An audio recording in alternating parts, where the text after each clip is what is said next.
Apakah sama antara kemerdekaan dan kebebasan? Halo kawan pemuda, saya Muhammad Asmi Raya.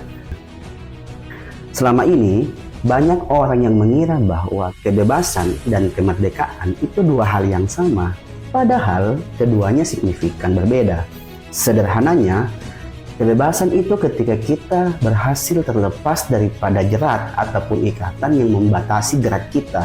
Sementara kemerdekaan itu ketika kita sampai kepada tujuan yang sejak awal kita kehendaki.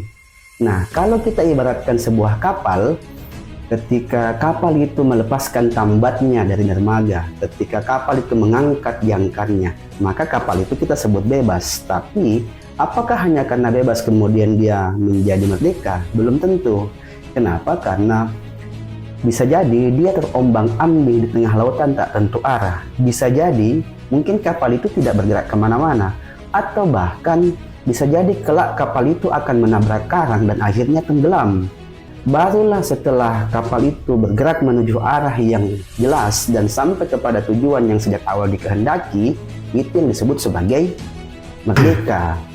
Pertanyaan selanjutnya adalah, lantas apa yang menjadi tujuan daripada hadirnya Indonesia sebagai negara?